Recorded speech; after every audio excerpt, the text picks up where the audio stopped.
कुटुंबामध्ये जर भेदभावाची भिंत उभी राहिली तर घर मात्र कोलमडतं.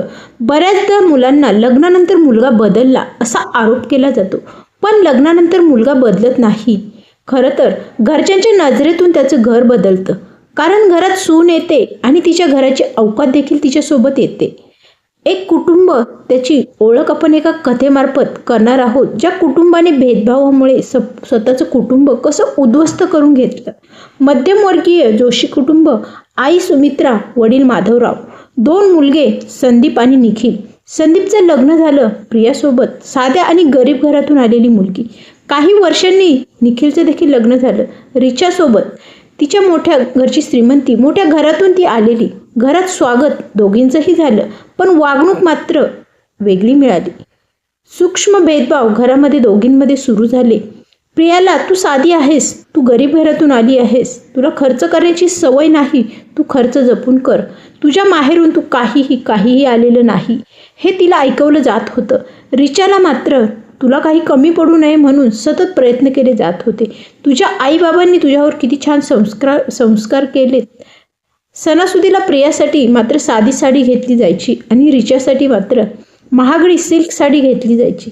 प्रियाच्या हातचं जेवण ठीक आहे, पण रिचाच्या हातचं जेवण मात्र खूप छान झालं आहे.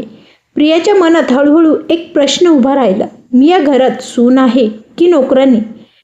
त्यामुळे एकमेकांच्या मनामध्ये जी दरी होती ती दरी मात्र वाढायला लागली. रिचाच्या माहेरून वारंवार गिफ्ट्स, पैसे, मदत येऊ लागली. त्यामुळे सासरचे लोक मात्र रिचावर खुश होते. घरात तिचा सन्मान हा वाढत चालला होता.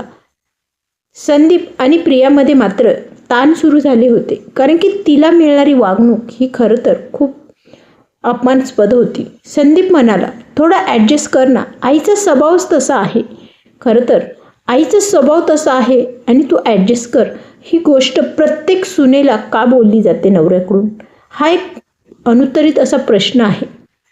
पण प्रिया विचारायची, मी किती दिवस ॲडजस्ट करू? स्वाभिमान मलाही आहे ना, मला स्वाभिमान नाही का? एक दिवस सगळ्यांसमोर सुमित्राताई म्हणाल्या, रिचा नसती तर हे घर इतकं छान झालं नसतं. म्हणजे प्रियाची किंमत शून्यच झाली ना. त्या शब्दांनी मात्र प्रियाचं मन पूर्णपणे तुटून गेलं. त्यामुळे संपूर्ण घराचा विस्फोट हा सुरू झाला. एक मोठा वाद झाला.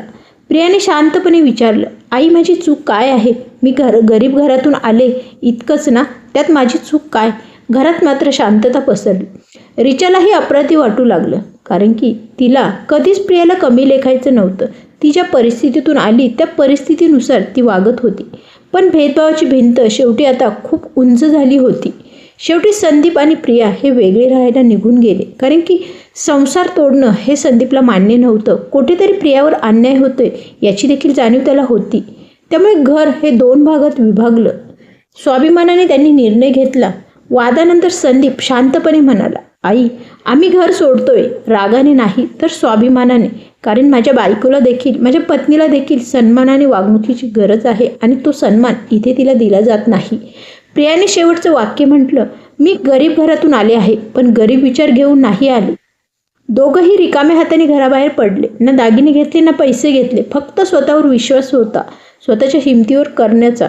आई वडील मात्र म्हणाले, जाऊ देत, किती दिवस टिकतात, किती दिवस संसार करणार आहेत ते आपणही पाहू. त्यांचा अहंकार मात्र कमी झाला नाही.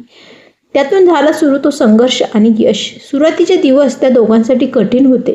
भाड्याचं छोटंसं घर, एकच गॅस, मर्यादित खर्च आणि हा प्रवास खरं तर अनेक जोडप्यांच्या वाट्याला येतो देखील.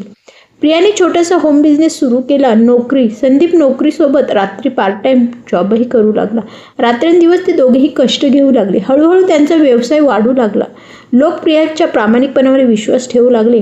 काही वर्षातच त्यांनी स्वतःचं घर घेतलं, गाडी घेतली, मोठा व्यवसाय उभा केला आणि आज लोक त्यांना एक यशस्वी दाम्पत्य म्हणून ओळखू लागले आहेत. पण आई वडिलांच्या नजरेत मात्र ते चुकीचेच. गावात चर्चा सुरू झाली. संदीप आणि प्रिया खूप मोठे झाले आहेत, त्यांनी खूप प्रगती केली आहे. पण सुमित्राबाईंना फक्त एकच गोष्ट दिसत होती, ते आम्हाला सोडून गेले. त्यांच्या नजरेत मुलगा हा चुकीचा होता. मुलाची प्रगतीही त्यांना दिसत नव्हती. गावात चर्चा सुरू झाली. संदीप आणि प्रिया खूप मोठे झाले आहेत, पण सुमित्राबाईंना फक्त एकच गोष्ट दिसली, आम्हाला सोडून गेले. त्यांच्या नजरेत मुलाची प्रगती हा म्हणजे दिसायलाच तयार नव्हती. फक्त विभक्त होण्याचा अहंकार त्यांना टोचत होता. किंवा अजून काही अशा गोष्टी होत्या की त्यांच्या डोळ्यांवरती जणू काही पडदाच पडला होता. अहंकाराचा पडदा होता तो. रिचा अजूनही घरात होती, कारण तिचं माहेर श्रीमंत होतं. तिला सन्मान मिळायचा तो मिळत होता. अजूनही सन्मान तिच्याच बाजूने झुकलेला होता. नात्यांचा शेवट नक्की यामुळे काय झाला? एक दिवस सुमित्राबाई आजारी पडल्या. तेव्हा मात्र संदीप धावत आला. आई म्हणाली, तू आम्हाला सोडलंस. तरी देखील अहंकार त्यांचं सोडायला तयार नव्हता. संदीपच्या डोळ्यात अश्रू आले. आई, मी घर सोडले, पण तुम्हाला सोडलं नाही हे तुमच्या लक्षात आलं नाही. प्रियाने शांतपणे औषधं दिली. एक शब्दही तक्रारीचा केला नाही. पण त्या भेटीनंतर मात्र पुन्हा अंतर वाढलं. आई वडील अजूनही रिचाला धरून बसले आहेत. अहंकार आणि भेदभाव यांच्यामुळे कुटुंब हे हळूहळू तुटतं. हे अनेक कुटुंबामध्ये इतरांच्या मोठ्यांच्या लक्षात येत नाही. शेवटी कुटुंबाचा विस्फोट होतो. पुढे झालं काय की काळ पुढे निघून गेला. एकेकाळी गजबजलेलं घर आता 2 भागात विभागलं गेलं. एक घर जे श्रीमंतीत वाढत होतं, ते स्वाभिमानाने जगत होतं. दुसरं घर मात्र हट्ट अडून बसलं होतं, भेदभावाने. आणि शेवटी मात्र नाती संपली. सगळे वेगळे सण झाले, आनंद वेगळा झाला, आयुष्य वेगळं झालं. आणि शेवटी अंतिम संदेश या कथेमार्फत एवढंच द्यावासा वाटतो, स्वाभिमानाने वेगळं होणं म्हणजे गुन्हा नसतो, पण भेदभावाने नाती तोडणं हा सर्वात मोठा अपराध असतो. सून गरीब असो वा श्रीमंत, तिच्या घराची ओळख ही तिच्या माहेराने नाही ठरत, तर तिच्या मनाने ठरते. जर ही कथा तुमच्या मनाला स्पर्श करून गेली असेल, तुमचाही असा काही अनुभव असेल, तर एक क्षणभर थांबा आणि कमेंट बॉक्समध्ये नक्की लिहा. आणि स्वतःच्या घराकडे एकदा पहा. कुठे नकळत भेदभाव तर करत नाही ना आपण? कारण नाती तुटायला वेळ लागत नाही, पण जुळायला मात्र आयुष्य जातं. हा व्हिडिओ आवडला असेल तर थॉट्स या चॅनेलला लाईक करा, शेअर करा आणि सबस्क्राईब देखील करा. अशाच मनाला भिडणाऱ्या कथा, नात्यांवर आधारित विशेष अशा जीवनाला दिशा देणाऱ्या मोटिवेशनल कथा ऐकण्यासाठी चॅनेलला नक्की भेट द्या. कारण इथे फक्त कथा नाही, तर मनाला विचार करायला भाग पाडणारे थॉट्स देखील मिळतात. भेटूया पुन्हा अशा नवीन सकारात्मक विचारांना घेऊन लवकरच. तोपर्यंत धन्यवाद.